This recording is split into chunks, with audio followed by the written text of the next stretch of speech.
From Interior Alaska's most trusted news source, this is the Fairbanks Evening News.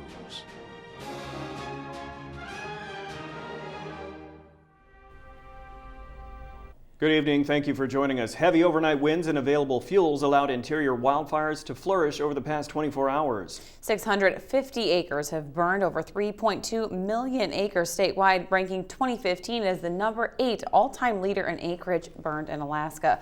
Fire acreage totals remain approximately 1 week ahead of 2004, which ranks as the largest wildfire season in the state at 6.59 million acres burned. The Aggie Creek fire, 30 miles north of Fairbanks, burned actively until about 4 o'clock this morning. An evacuation order for 28 homes in the Talina subdivision has been lifted as the fire increased in size by over 7,000 acres and now stands at over 24,000. The National Weather Service has canceled the dense smoke advisory for Fairbanks, but an advisory does remain in Nenana. The Fish Creek fire, which is part of the Rex complex, grew 200 acres yesterday. It is now less than 1 mile away from the nearest structure. Several fires near the Yukon River grew to unknown levels overnight. Especially in the Tanana area, some of the fires made big runs. The Hay Slough made a 5-mile push north, and the Spicer, Jackson, and Tizitna fires all burned together into one giant fire. The acreage on that is currently unknown due to the smoke. It's hard to map in the smoke, but the town was still protected by the firefighters that have been working there for the last couple weeks. It's just that around the town there's fire line everywhere. Yesterday, the visibility dropped to 3/4 of a mile at times, with thick smoke from the fires burning near Nenana. Numerous activities and events were canceled, and many pedestrians were wearing masks. According to the Air Quality Division of the Fairbanks North Star Borough, the measurements yesterday were severe enough to qualify as hazardous for a period of time. Now, even though the air quality was dangerous, it didn't compare to 2004 when the Boundary Fire threatened Fairbanks. In 2004, we saw some extremely high numbers.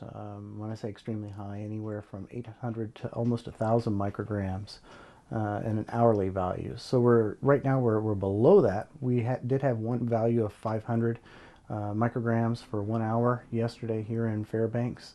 So we're a little lower on that at this point, but obviously for total amount burned for the state and the amount of smoke throughout the state of Alaska, we're even, or maybe even a little bit more exaggerated than we were in 2004. As the Army works to cut about 40,000 troops from its active duty force, Anchorage will take the brunt of cuts in Alaska. According to Senator Lisa Murkowski, 2,600 Anchorage-based soldiers would be cut, along with just 75 soldiers from Fairbanks. CNN reports that the Army's cuts will also remove 17,000 civilians from its payroll by 2017. The restructuring is part of plans in motion since last year, which would reduce the Army from a recent post-9/11 size of 570,000 troops to a force smaller than it was in the years before World War II. Alaska U.S. Senator Dan Sullivan said cutting any soldiers from Alaska right now is a bad idea.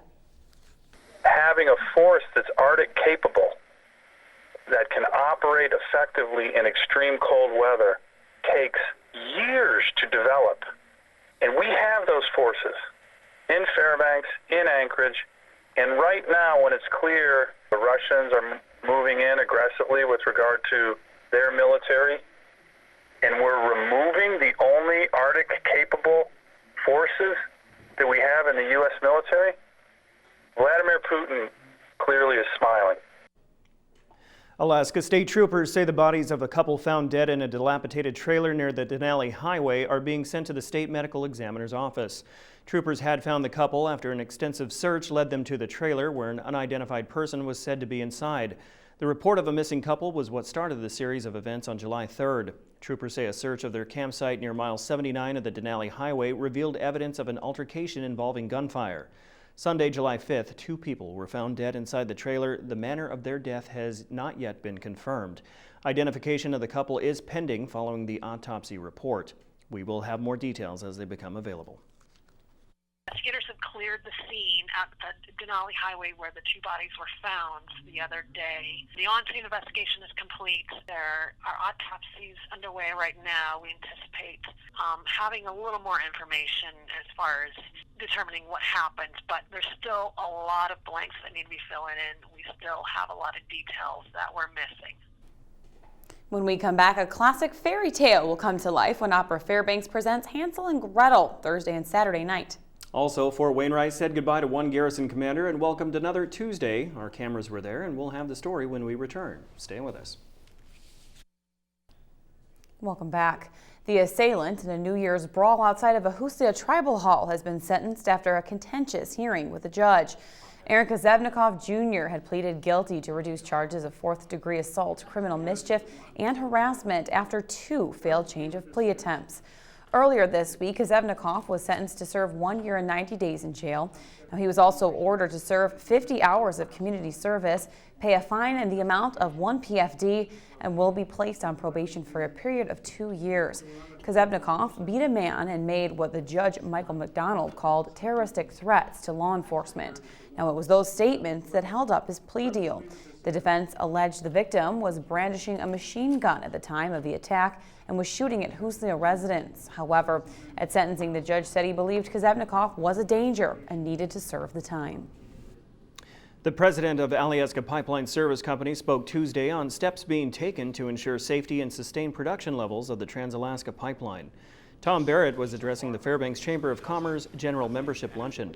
Alyeska is partnering with the University of Alaska and BP, conducting inspections using innovative technologies such as high-resolution cameras and robotics. Barrett went on to discuss a growing relationship Alyeska has with UAF, stating that a multi-year fundraising effort has taken place for the new Indigenous Studies Center being developed on campus. Barrett says they are constantly looking for creative people to develop applied sciences and apply it to business.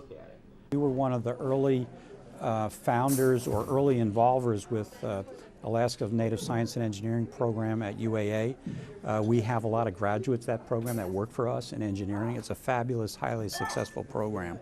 And to me, this is another aspect of it. And I think having something like that academically grounded can be very powerful. It can attract scholars from around the world. It can put a signature, because nobody else has the resources, and certainly the indigenous resources up north in Inupiat that you have in Alaska. So. Opera Fairbanks is preparing to kick off its production of Hansel and Gretel. Opening night is tomorrow at the Herring Auditorium, but Fairbanksans got a chance to meet up with the show's character designer earlier today. Kathleen Doyle discussed her day-to-day experiences creating costumes as well as puppets for the fairy tale-inspired story and other productions from her past. The main character's costumes in the show challenge the typical image of the popular story by appearing less flashy and endearing in an effort to more realistically portray children lost in the woods. Doyle says the costumes of several other key characters play a big part in telling the story of Hansel and Gretel. The parents are big and greedy and not caring for the children, which of course still happens sometimes today.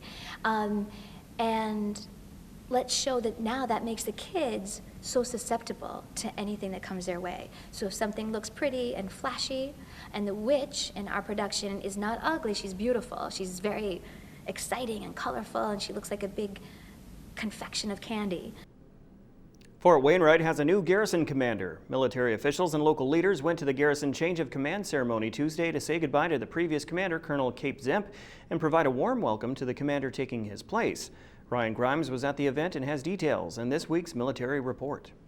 Colonel Cape Zemp came to Fairbanks in December of 2013. Now, nearly 2 years after his service as garrison commander of Fort Wainwright, he's leaving. So the Zemps will be headed to Fort Knox, Kentucky next. I'm headed to a very busy job. I'll be the Chief of Staff of the Human Resources Command. It's another great opportunity to take care of soldiers on a much larger scale. The undersigned assumes command of the United States Army Garrison, Fort Wainwright, Alaska. Signed, Colonel Sean C. Williams, commanding. The change of command ceremony took place at the Physical Fitness Center on post. Colonel Cape Zemp is passing his flag off to Colonel Sean Williams. He came to Fairbanks from Fort Leavenworth, Kansas, after completing the Advanced Strategic Leadership Studies program. I couldn't be happier to be here in this position at this time, working with and within this community to enhance the readiness of U.S. Army Alaska and the greater joint, interagency, intergovernmental, and multinational communities. Both Fairbanks mayors were there and say they are sad to see Zemp go, but they also say they look forward to working with Williams. What we have already established is a strong community partnership, and in speaking to Colonel Williams, he is ready to continue that, and that's what I think is the most important thing we can do in the interior. Refuse collection, selling IT services, different services of that sort to military installations, doing cross-training, say with their fire departments, military and civilian, police cross-training. So I'm very interested in moving forward with some of those things. This is Ron Grimes reporting from Fort Wainwright. The Military Report is brought to you by Stanley Nissan. Innovation for all. All right, Joe Cook is up next with results from the latest Gold Panthers game. They went into extra innings, but did they win? Also, basketball and baseball camps are on their way to the interior. Those stories and more with Joe after the break.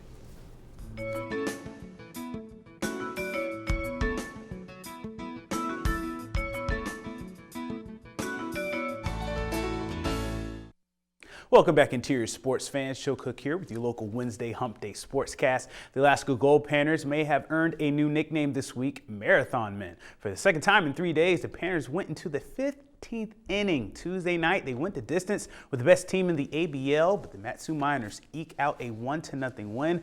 Alaska gave the Miners all they had, but Jake Schleppenbach's fielder's choice brings in Vance Vizcaino for the winning run in the bottom of the 15th. Ryan Hinks pitched 9 innings, struck out 6, and scattered 4 hits for Alaska. The teams combined for 15 hits at Herman Brothers Stadium, but Alaska is 1 for 26 with runners in scoring position their last 3 outings.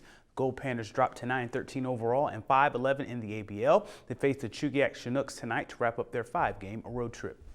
And here's a reminder on Camp Day in Fairbanks. 2 high-profile camps will be taking place in the interior on Thursday. The Under Armour Baseball Factory will be holding tryouts and a video program starting at 9 a.m. at Grotto Memorial Park. High school players ages 14 to 18 are encouraged to try out. It's $99 for the tryout, and that starts at 1 o'clock. Then over at Tenanon Middle School, aspiring and current basketball players ages 10 and up can participate in the 2-day Gannon Baker basketball camp. There will also be an exposure tryout and workout for high school kids put on by Elevate Prep. The first session is at 9 a.m. for campers and it's $225 to try out workout. It's from 2 to 4 p.m. and it's $75 as part of the 2-day camp.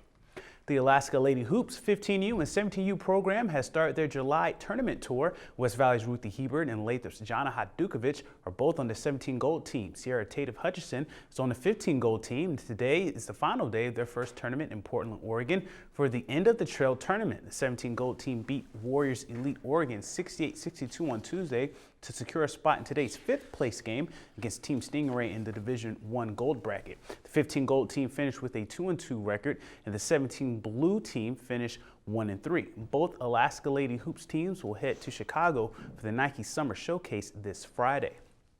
The Alaska Wild, they're going to roll into their next game against the Fairbanks 49ers with lots of momentum. They swept Delta Tuesday night on the road. The Wild, they just went wild, winning 20-5 in Game 1 and 25-0 in Game 2 over the Delta Junction D-backs.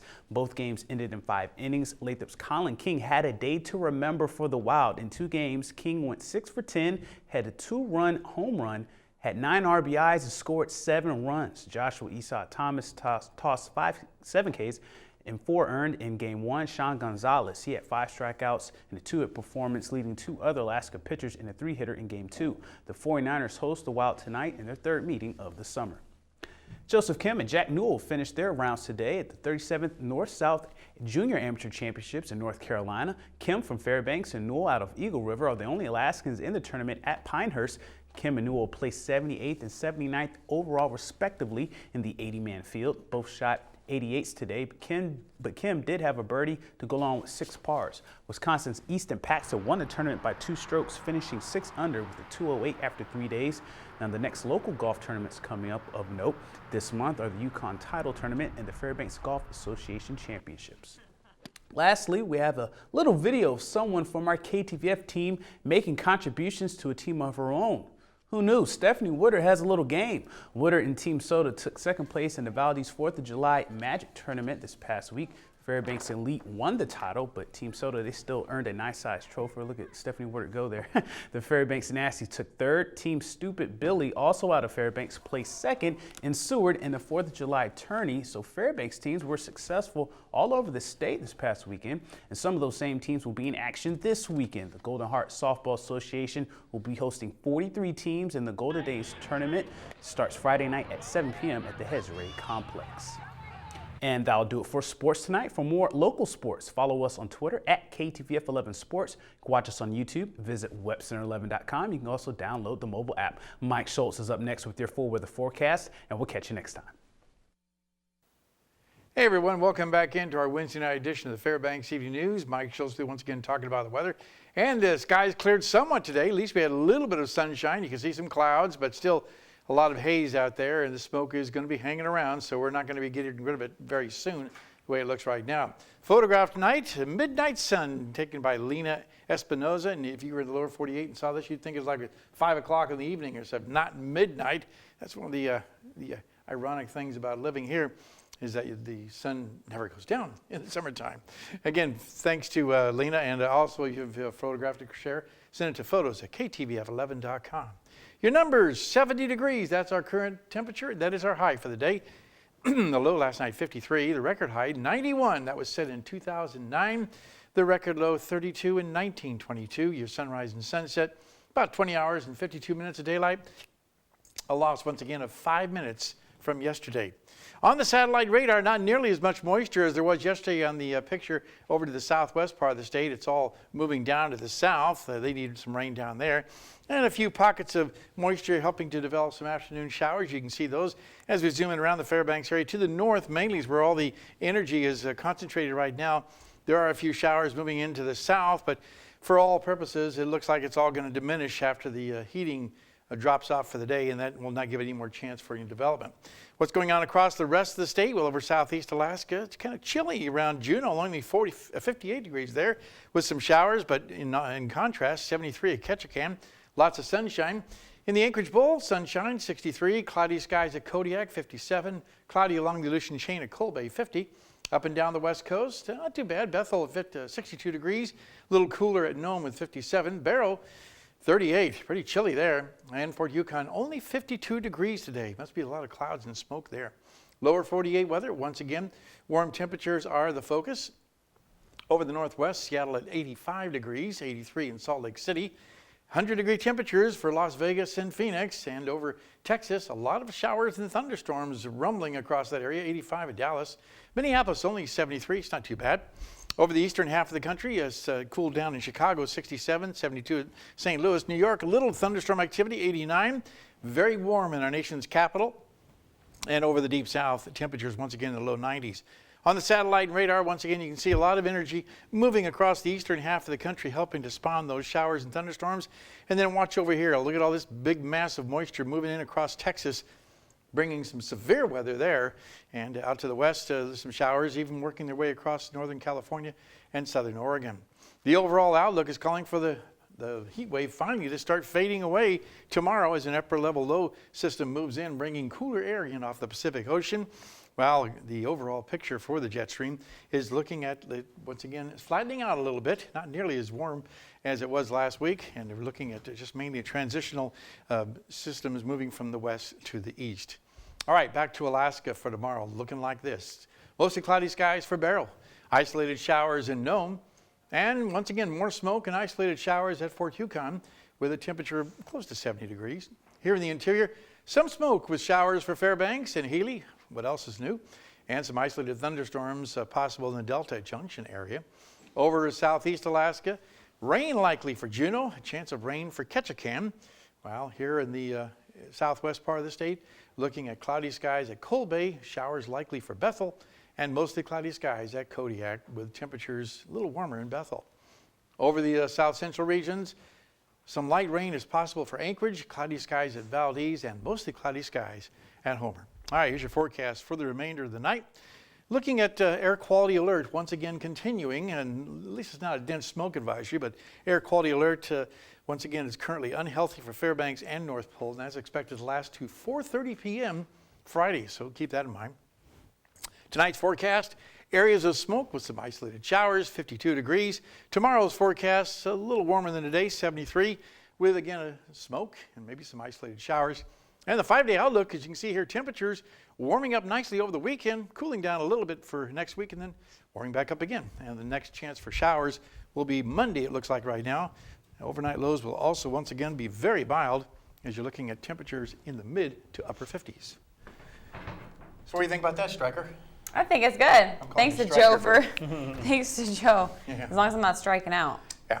All right, we have run out of time for this evening. That will wrap up this edition of the Fairbanks Evening News from all of us here at the News Center. Have a great night. Night.